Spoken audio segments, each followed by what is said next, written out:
Vous êtes en train d'écouter Cassette, présentée par Marion et Alexandre. La cassette est en train de se lancer. Aujourd'hui, on va parler de la peur de l'avenir. Une peur de l'avenir qu'on peut tous ressentir, peu importe l'âge, et on va essayer de répondre à cette question. Pourquoi est-ce qu'on a si peur de l'avenir quand on est jeune, alors qu'on est censé avoir toute la vie devant nous? Dans ce petit moment ensemble, on va essayer de parler avec Marion de plusieurs choses. La peur, d'où elle vient, comment elle a pu s'installer, la pression que vous pouvez ressentir, enfin que nous, on peut ressentir aussi, les doutes qui peuvent être amenés par justement cette peur de l'avenir. Et on va essayer de comprendre, ou plutôt d'apprendre à vivre avec cette peur qui peut vous concerner. Je pense qu'un bon point de départ pour parler justement de cette peur, c'est de te demander, toi par exemple, Marion, quand est-ce que cette peur de l'avenir, elle a commencé chez toi? La peur, elle est arrivée au moment où on devait voir la conseillère d'orientation. Je comprenais pas pourquoi, je devais avoir 13 ans, on me demandait de m'orienter, alors que moi, mon seul problème dans ma vie, c'était de savoir ce que j'allais manger le soir, comment j'allais rentrer, est-ce que j'allais avoir le temps de regarder la télé. Et là, d'un coup, on me dit, il faut que je choisisse un métier. Bah, j'avais aucune idée. Donc déjà, actuellement, je suis encore en études, j'ai bientôt 26 ans, ça en dit long sur le parcours, puisque à 26 ans, en général, on n'est plus en études, à moins qu'on soit médecin. Et spoiler alerte, je ne suis pas en études de médecine. Donc, moi, on me demande de m'orienter, j'étais déjà, mais vraiment, j'étais grave perdue. Je voulais être vétérinaire, sauf que j'avais pas le niveau. Ensuite, je voulais être libraire, bibliothécaire, juste parce que j'aimais lire 10 livres par semaine. Mmh. J'avais vraiment aucune idée de ce que je voulais faire. La conseillère d'orientation, elle me dit: «Bah, vous allez faire vendeuse». Mais j'ai mais non, non! C'est ce qu'elle a vu en toi? Et donc comme j'étais fan des animaux, je me suis dit: «Bah, je vais faire toiletteuse». Je suis allergique aux poils. Je suis allergique aux poils de chien, de chat quand je suis pas habituée. Donc ouais, moi ça a commencé au collège parce qu'on m'a obligée à réfléchir à l'avenir. Donc c'est une peur assez scolaire quand même? Qui vient du milieu scolaire. OK, ouais, moi aussi je pense qu'il y a quelque chose de lié au monde scolaire. Mais tu vois, pour moi, je dirais que la peur de l'avenir, elle a commencé encore plus jeune, avant même que je naisse. Non, je rigole. Elle a commencé, je pense en maternelle où tous les autres enfants savaient ce qu'ils allaient faire comme métier. Moi, je vais être policier, moi, je vais être infirmière. Enfin voilà, bon, c'est déjà très genré. Mais moi, je n'avais aucune idée vraiment de ce que je voulais faire. Et à chaque fois que je vais dire un métier, je disais un truc parce qu'il fallait le dire. Et après, il y a eu le monde scolaire, même en début d'année, mettre, le métier qu'on veut faire, aucune idée. Aucune idée, moi les profs ils me voyaient comme une abrutie, hein, vu que je savais pas ce que je voulais faire, hein. En même temps, c'est super dur de savoir ce qu'on veut faire à un âge où tu as aucune idée, tu connais même pas tous les métiers. De ouf. Surtout que tu sais même pas quel niveau il faut avoir pour faire tel métier. Quand on te dit, moi à l'époque quand je voulais faire vétérinaire, je pensais qu'il fallait juste aimer les animaux. Après, moi je trouve que justement les conseillers d'orientation, bon, c'est plutôt vers le collège ça, mais gâchent quand même un peu tes rêves. Et justement par rapport aux conseillers d'orientation, je crois qu'il faut faire un peu tout l'inverse de ce qu'elles disent. C'est Orelsan qui a dit ça. Et aussi, moi, ça s'est pas arrêté au collège, puisqu'au lycée, on mettait aussi la pression. J'avais pas forcément des bons résultats, donc ils voulaient absolument que je trouve ce que je voulais faire pour pouvoir partir ensuite après le bac dans une filière qui me plaisait. Spoiler alerte numéro 2, j'ai su ce que je voulais faire. Encore aujourd'hui, j'ai encore des doutes. À 21 ans, je crois. À 21 ans, j'ai su Mmh. et je me suis orientée dans une filière qui me plaisait. De mes 18 ans à mes 21 ans, j'étais vraiment en errance, une errance scolaire et j'ai obtenu un bac+2, mais j'ai recommencé mes études de A à Z et je pense qu'on en reparlera plus tard puisque c'est vraiment quelque chose qu'il faut oser faire. Cette peur, en fait, de l'avenir, elle est pas que liée au scolaire, moi, je pense. C'est aussi, et là, je le réalise de plus en plus, c'est pas que rater sa vie, pas avoir un métier qui plaît, ça joue, mais c'est juste de pas être heureux aussi. Je pense que ça fait partie de la peur de l'avenir. Et la peur de l'avenir, c'est la peur de l'inconnu. C'est peut-être ça pour moi qui expliquerait la peur. Chez toi, c'est plutôt constant ou c'est plutôt par période? Je dirais que chez moi, avant, c'était constant. C'était constant quand j'étais au lycée, parce que tu es tout le temps amené à faire des choix, comme on a pu le dire. Et après, ça a été de plus en plus diffus. Là, par exemple, maintenant, je travaille, donc c'est un peu un filet de secours, parce que je sais que j'ai mon salaire tous les mois. Je vois que bon, la vie est pas si terrible que ça, mais il peut m'arriver par moments de douter, comme beaucoup de personnes, je pense, et beaucoup de gens qui nous écoutent, de me dire: «Est-ce que j'ai fait le bon choix? Est-ce que j'aurais pu faire ça autrement et qu'est-ce que me réserve encore l'avenir?» Il y a encore une part de doute, mais je dirais que c'est pas constant, que c'est vraiment par période et ça peut être lié aussi à des événements dans ma vie. Moi, c'était plus par période, je me posais pas autant de questions, c'était plus vraiment comme je l'ai dit, c'était l'école qui me faisait poser des questions. Je savais pas ce que je voulais faire et c'était tout, je savais vraiment pas ce que je voulais faire jusqu'en 2021, nous sommes en 2025, j'avais aucune idée et même pendant ma licence, J'avais vraiment aucune idée. Je réussissais tout le temps ce que je faisais, genre vraiment j'avais la moyenne partout, donc je m'en sortais, je continuais jusqu'à ce que je m'oriente, me réoriente et actuellement je suis en master. J'évitais par la suite, en grandissant, de me poser la question de l'avenir. C'est intéressant ce que tu dis, parce que toi, là, c'était plus à la fac, donc à l'université. Mais je pense qu'à la fac, on sait pas vraiment toujours ce qu'on fait. Bon, mis à part quelques personnes, je pense qu'il faut juste en faire le maximum et voir jusqu'où ça peut mener et si ça peut déboucher. Ouais, Et bah, c'est ça, ouais. c'est un peu comme ça que je pense que je vois les études. Faire son maximum jusqu'où ça plaît et après faire en fonction de ce qu'on a et de son bagage. Et surtout si tu es épanoui dans ce que tu fais. Bon, on s'éparpille un petit peu. Mais toi, concrètement, si tu devais résumer en quelques mots, ou plutôt en un mot, ta peur de l'avenir, ça serait quoi?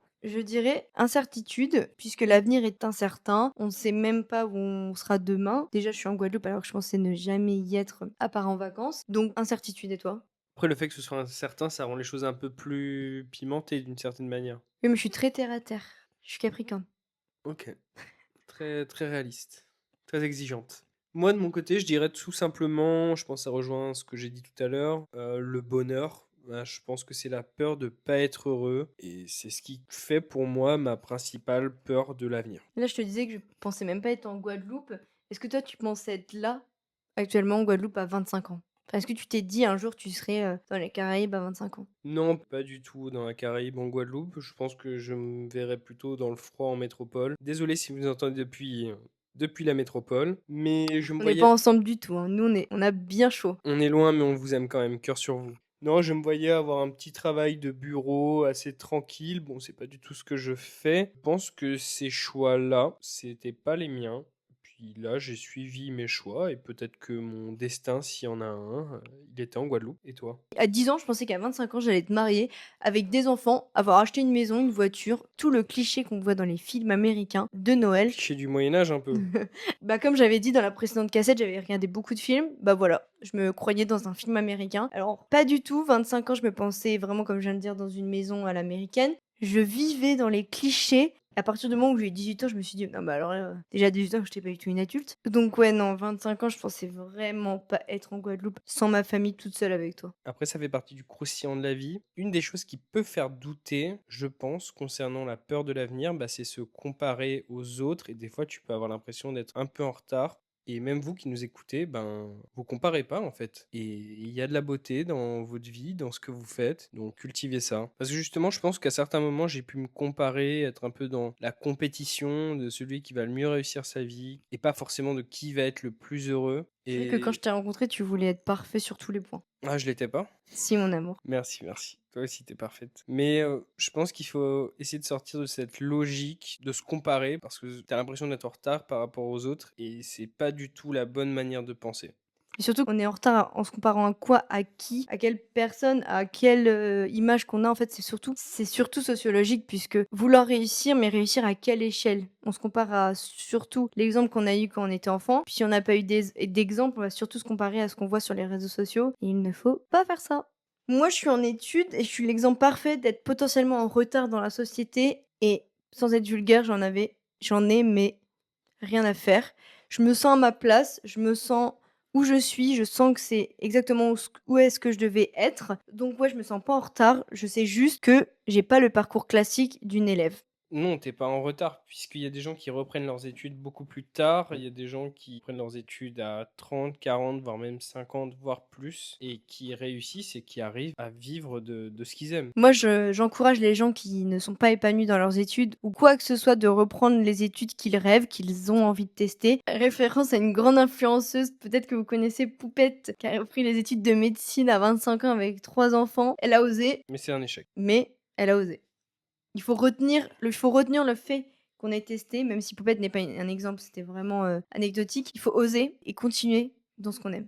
Tu as raison, mais il y a quelque chose qui peut constituer la peur de l'avenir, bah, c'est la peur de l'échec et même la peur bah, de la précarité. Parce que arrêter ses études, arrêter un travail, bah, ça peut coûter cher, pas que financièrement, aussi moralement, il faut arriver à se remettre sur les rails. Et ça, c'est peut-être une des choses qui peut, bah, moi personnellement, me faire le plus peur. Et j'avoue que c'est pas une chose auquel moi je serais prêt pour le moment et je trouve ça super beau, toutes les personnes qui arrivent à le faire et c'est un des moyens pour dépasser, cette peur de l'avenir. Il y a des gens qui arrivent à le faire très jeunes, des gens qui, par exemple, arrivent à vivre des réseaux sociaux, de l'art, du théâtre De leur et passion, quoi. Une franchement, je folie. félicite ces gens-là. Oui, parce que moi, j'ai repris les études, mais j'ai été dans une grande précarité jusqu'à me nourrir au secours populaire. Donc, c'est pas tabou, mais il faut vraiment être au courant que c'est compliqué, quoi. En plus de la précarité, il y a la deadline, la peur de l'âge qui peut arriver. Des fois, on se met des objectifs, on n'y arrive pas forcément. Mais je pense que plus on vieillit et plus on réalise que c'est un peu une bêtise. Bon, c'est sûr que on peut réussir à certains âges, 18, 20 ans, 16 ans, mais on voit pas les choses de la même manière. Et des fois, il faut un peu mûrir ses projets et même aussi mûrir soi-même. Et des projets qui ratent, et ben, des fois, ils mettent du temps à aboutir et il faut de l'âge. Donc moi, je pense pas que, par exemple, l'âge, ce soit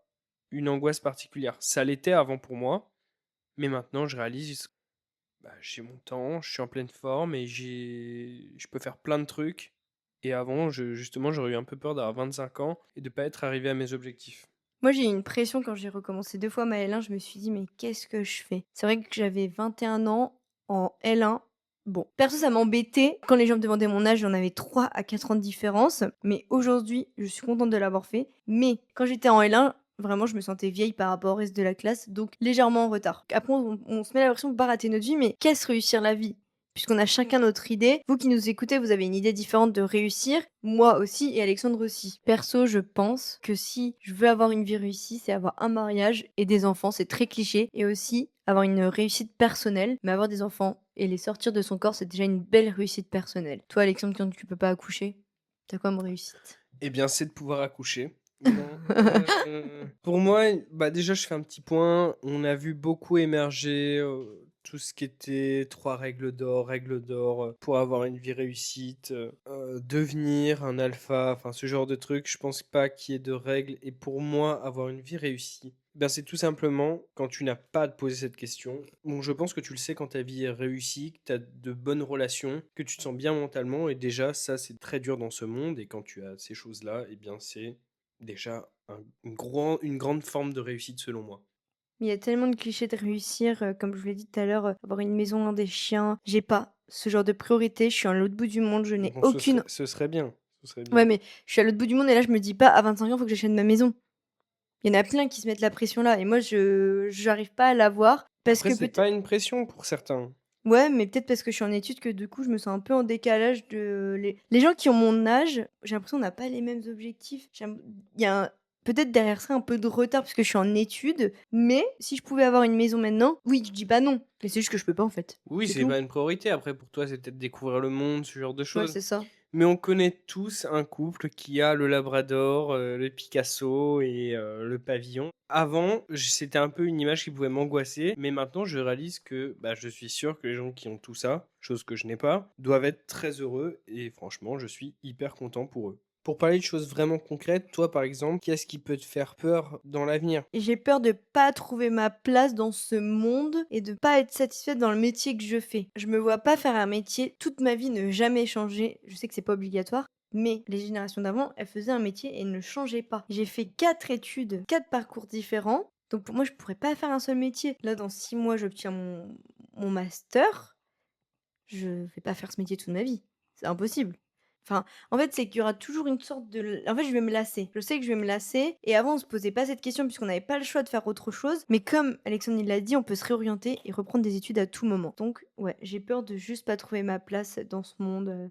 De mon côté, moi je dirais que ce serait, après je suis pas très anxieux donc il y a pas grand-chose qui me fait vraiment peur dans l'avenir, mais ce serait plutôt de m'arrêter sur la bonne lancée dans laquelle on est, c'est-à-dire de voyager, de quand même arriver à avoir du temps pour soi. Moi personnellement, j'ai vachement de passion, il y a plein de choses qui m'animent en dehors de mon travail, pour parler d'autres choses un peu que du travail dans cette cassette, et ce serait justement de plus avoir tous ces petits temps pour cultiver mon petit jardin personnel, pas de lire, de voir mes films, d'avoir tout ce qui fait ce que je suis, de devoir tout arrêter du jour au lendemain et de tout simplement travailler, me coucher, travailler. C'est peut-être la peur de la routine, je pense. Ouais, la routine, ça m'angoisse aussi, c'est pour ça qu'on est ensemble, hein, on se retrouve bien. On n'aime pas la routine, même si d'une certaine manière on l'a, si on rentre toujours au même endroit le soir, c'est une sorte de Mais routine, on a tous mais sa routine, hein, ça c'est sûr.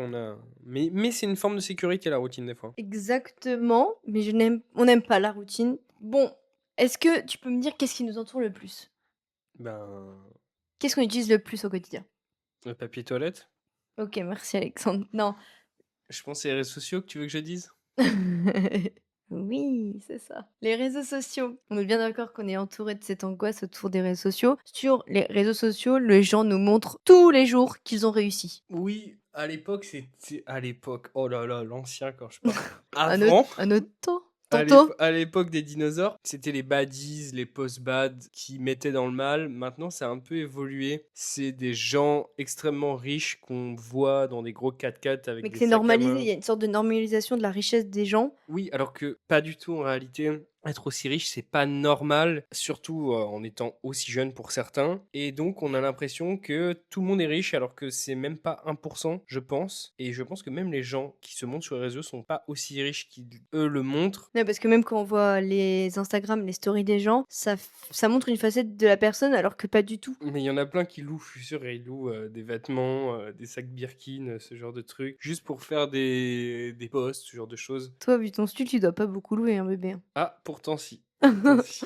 En vérité, tous ces trucs-là, je trouve que c'est du caca. Tous ces trucs de formation pour vous promettre un avenir, parce que c'est ça en fait, quand les gens achètent des formations, achètent des je sais pas quoi, des trucs de webinars là, d'influenceurs crypto, Tu ce genre veux de trucs. devenir riche en 10 heures? Alors achète cette formation à 100 euros. Et encore 100 euros, c'est Ouais, pas mais cher. c'est horrible parce que c'est en train de matrixer toutes les générations de plus jeunes, alors que c'est leur promettre quelque chose qui finalement est impossible. Et je pense que la garantie d'être riche, c'est ça que la plupart des gens veulent. Et comme je l'ai dit, c'est impossible. Je pense qu'il faudrait peut-être commencer à se questionner sur son bonheur, à essayer de trouver de nouvelles sources de choses qui peuvent rendre heureux et pas seulement du plaisir, vraiment du bonheur sur le long terme. Et c'est horrible. Tous les jeunes, toutes les personnes qui sont complètement dans le moule des réseaux sociaux parce que c'est leur promettre quelque chose qui n'arrivera jamais. Finalement, la pression elle vient souvent de l'extérieur, ce qu'on est en train de dire, hein, elle vient plus de l'extérieur que de l'intérieur, en globalité, bien Bah, évidemment. ça vient en fait de la comparaison, hein, le fait de se comparer, d'être dans une compétition, alors que en fait on est juste en compétition contre soi-même. Moi je suis juste en Exactement. compétition contre toi, c'est tout. Non, mais vraiment, après, je sais qu'il y a une pression interne qui existe, et même au niveau familial, mais elle est souvent extérieure au monde qui nous entoure. Bon, en plus de cette peur extérieure, il y a aussi les doutes. C'est un peu différent puisque douter, c'est comme le stress. Des fois, ça peut être un bon indicateur et il faut des fois écouter ses doutes. Des fois, on peut être aussi sur la mauvaise voie. Bon, j'ai un discours assez positif jusque-là, mais ça fait partie, je pense, du processus qui va vers le bonheur, hein, douter. Moi, je suis d'accord avec toi parce que si on ne doute pas, c'est ne prendre aucun recul sur soi-même et c'est important, moi personnellement je trouve, de prendre du recul sur les situations et de parfois douter de ce que l'on peut faire. J'ai souvent douté de mes études, j'ai souvent douté de mon parcours, donc c'est pour ça que j'ai changé beaucoup de fois. Et puis même en couple, on peut aussi douter. Même si Mhm. c'est pas Dans sur l'amour. exactement, même si c'est pas sur nous deux, c'est douter de où on va aller, douter de ce qu'on fait, douter de nos projets. Comme le podcast, cassette, j'ai longtemps douté et même des fois, quand j'y pense, j'ai des doutes sur ce qu'on fait. Oui. Je me sens illégitime de le faire, alors que pourtant on a tous notre place et tout le monde peut se lancer. Comme on a dit dans l'introduction, pourquoi pas nous? Exactement, donc c'est pour ça que quand je doute, je me dis ça. J'ai fait de longues études pour pas grand-chose entre guillemets, puisque j'ai fait 8 ans d'études et en fait après 8 ans d'études, tu te dis: «Mais attends, c'est fini les études là?» alors que t'en sors après aussi longtemps. Alors ça dépend, ouais. Quand on sort, soit tu peux être soulagé, ou soit tu peux te dire, bon, bah, qu'est-ce que je vais faire maintenant? Je pense qu'il y a un peu des deux. Moi, ça a été un peu des deux. Être une star. Et avoir son cabinet de toilettage surtout. D'ailleurs, si vous entendez des petits bruits dans ce podcast, c'est parce qu'il y a Bébert avec nous, qui est le chien qu'on garde en ce moment, enfin que Marion garde On fait surtout. du dog sitter, pet sitter pendant une semaine avec un shih tzu et donc Enfin, il est avec nous actuellement. et concernant cette histoire de peur, des fois on peut rester fixé un peu sur des périodes où est-ce que ça va mal, où tu te dis que le monde s'arrête, et bien justement c'est la résilience, c'est toutes ces étapes qui te permettent d'être heureux et de justement arriver à conquérir sa peur. Et c'est OK de toujours pas savoir ce qu'on veut faire à n'importe quel âge. Je le répète parce que c'est important. On dirait que nous, comment on en parle, on est sûr de tout, mais alors que non, pas du tout. Ben, on est toujours un petit peu perdu et j'ai l'impression que de toute façon on veut toujours plus. Je me suis longtemps pas sentie à ma place dans ma vie et encore, pour moi, je n'ai pas d'endroit où c'est ma place. Je me dis pas: «Cette ville-là, c'est ma place». C'est pour ça que peut-être que je chez l'autre bout du monde, mais Mmh. moi, je me sens pas, quand je suis chez mes parents, je me dis pas: «Ah, c'est la ville que je vais être» et j'ai pas un endroit où j'ai envie d'habiter et d'acheter pour y rester un moment. Là, tu te poses la question de: «Est-ce que ta place est légitime d'être là?» Moi, je pense que sa place, il faut se la construire Bah, c'est pour ça qu'on et a fait ce podcast, j'ai envie de ouais, te voilà, il dire. faut créer un endroit qui nous ressemble et je pense que toutes les personnes aussi qui nous écoutent, bah, créent quelque chose qui vous ressemble. Même que ce soit un petit truc ou quelque chose de plus gros, enfin, faites-le à l'échelle qui vous plaît et ne vous comparez pas. Et aussi, à l'inverse, n'hésitez pas à quitter ou à mettre fin à quelque chose qui ne vous plaît pas ou qui ne vous plaît plus. Bon, c'est facile dit comme ça parce que là, on parle pas du côté financier, Mmh. mais il a raison. Après la peur de l'avenir, c'est assez intéressant parce que c'est peut-être aussi la peur de, je sais pas, être soi-même, de pas arriver à être soi-même des fois. C'est pour ça qu'on sent pas sa place à un moment donné. Ouais et moi en fait, j'ai une forte personnalité, donc je m'impose facilement, sauf que dans le métier que je vais faire plus tard, m'imposer c'est Toilettage? ouais, ouais, faire des crêtes aux chiens. Non, dans le métier que je compte faire plus tard, je peux pas m'imposer. C'est quelque chose où je suis obligée de me mettre dans les cases et moi, me mettre dans les cases, c'est très compliqué. Je confirme, c'est très compliqué. Est-ce que toi, tu as des tips pour vaincre cette peur ou de la chasser, tout simplement? Des tips, je dirais déjà essayer de faire un petit bilan avec soi-même, de savoir ce qui nous rend heureux, de pouvoir trouver les causes de ce qui peut créer cette angoisse, cette anxiété à propos de l'avenir. Moi, par exemple, je pense que ça venait de mes parents, surtout la pression qu'ils me mettaient, même peut-être encore plus que l'école. Et je sais qu'ils me mettent toujours la pression, hein, mais j'arrive à m'en extirper peu à peu. Parce que déjà, on est à 7 000 kilomètres. Et aussi parce que j'ai pu comprendre les causes et des fois il faut prendre un peu plus de distance, bah, justement en comprendre toutes ces causalités et après essayer de savoir comment on peut mettre en place un plan de vie entre guillemets, hein, réaliste, comment je peux changer les choses, comment je peux faire des petits trucs qui me rendent un peu plus heureux et comment je peux oser être moi-même et lancer mon projet. Et toi, tu t'en penses quoi? Donc ouais, dans la globalité, tu as raison. Moi, j'avais pas la pression de ma famille, puisque personne a fait d'études dans ma famille. Donc c'est un peu nouveau tout ça pour eux, pour ma famille. Moi, ce qui m'aide avec l'angoisse de l'avenir, j'ai longtemps vu une psychologue. Après, c'est pas pour l'angoisse de l'avenir, mais donc pour gérer mon stress et pour gérer mes angoisses, ça m'a vachement aidé. Donc je prends du recul sur la situation en général. En fait, tu rates pas vraiment ta vie, même en... Déjà, un échec, ça signifie pas rater sa vie. Je sais que toi, Alexandre, t'as du mal avec les échecs. Moi, un peu moins. Ouais. Donc, en fait, en vivant avec quelqu'un qui ne supporte pas les échecs, je me rends compte à quel point c'est compliqué les échecs. Moi, je le vois vraiment d'un avis extérieur et je me dis que c'est OK de recommencer puisque je l'ai fait avec mes études, je vous l'ai déjà dit. Donc, ouais, pour vaincre mes angoisses, c'est que vraiment je prends du recul sur ma vie et qu'à 25 ans, tu recommenceras énormément de choses et justement, prendre du recul, c'est avoir une Mmh. certaine maturité. Ouais, c'est vrai que moi, par exemple, j'ai plus peur des échecs que toi. Après, j'essaie de travailler dessus. Par exemple, déjà avec un psy. C'est important de le faire, de comprendre qu'on peut recommencer, qu'on a le droit de recommencer. Surtout, bah, en fait, et ça, c'est une des réponses à la question de cette cassette, à notre problématique. Pourquoi on a si peur de l'avenir? Bah, parce qu'on a, en fait, l'impression de ne pas pouvoir recommencer alors qu'on peut totalement recommencer et qu'on a toute la vie devant nous, en fin de compte. Et personnellement, c'est vrai que des échecs Tu en as pas eu beaucoup, toi j'en aussi? ai pas eu beaucoup, mais j'en ai eu des gros qui ont fait que, ça m'a mis des coups au moral. Je pensais jamais pouvoir m'en relever. Je voyais l'avenir tellement noir, tout était barré, toutes les voies possibles et puis, bah, maintenant je relativise et franchement, il y a que le temps qui permet qui m'a permis aussi et toi, hein, de m'apaiser et de voir un avenir positif avec du bonheur. Ouais, parce qu'en fait, c'est important de parler de ses échecs, de parler de ses peurs. Ça permet de une de les extérioriser, Mmh. de C'est vrai ouais que en fait, la peur de l'avenir, peut-être pour pouvoir l'apaiser, c'est tout simplement déjà d'en parler. et de mettre, un point sur les peurs qu'on a, sur quel point ça te fait le plus peur. C'est ça qui est je sais pas comment t'expliquer, je sais pas si tu vois ce que je veux dire? Bah, moi, Identifier les peurs, c'est important. ouais, bah, c'est ce que je disais un peu avec la Ouais, causalité. oui. On arrive tranquillement à la fin de cette cassette, on s'en Oh excuse. non! Et toi, Marion, si tu avais quelque chose à dire à ton toi d'il y a 5 ans, à ton toi donc de 20 ans, qu'est-ce que tu lui dirais? De continuer de croire en moi, de foncer et de ne douter absolument de rien, puisque c'est ce que je dois faire et ce que j'ai fait. Je suis tellement heureuse de m'avoir écoutée, de ne pas avoir écouté les gens autour de moi. C'est une de mes forces d'avoir un fort caractère puisque je ne doute pas. Le fait de ne pas avoir de regrets, je n'ai pas de regrets dans la vie, ce qui me permet d'avancer. Et donc c'est pour ça qu'aujourd'hui je suis en Guadeloupe puisque j'ai tout lâché et je suis venue ici. Il y a 5 ans, j'aurais jamais douté parce qu'il y a 5 ans, j'étais encore dans la ville où je suis née. La Donc plus belle ville du monde. je vais pas la citer parce que j'ai honte. Mais ouais, non, je pense que en vrai, Marion, continue comme ça. Même si tu des échecs, continue. Et toi, qu'est-ce que tu dirais justement à l'inverse à ton toi dans 5 ans, donc c'est-à-dire en 2030? Non, c'est trop fou là. À mon moi donc qui aura 30 ans, eh bien, je pense que je lui dirais qu'il a pas à s'inquiéter parce que j'essaye de préparer peu à peu un avenir positif. C'est un travail tous les jours, de préparer plein de projets et d'arriver mentalement apaisé à cet âge, on va pas dire bien avancé, mais à cet âge, et d'arriver À apaisé mi-chemin de la mort et que Cassette soit bien évidemment encore en route, moi ça me et que dérangerait pas. Cassette soit le numéro 1 mondial Mondial, bien évidemment, puisque du le podcast. podcast est anglais. Donc ça serait bien qu'il soit dans le monde entier en Le anglais. le podcast est même extraterrestre.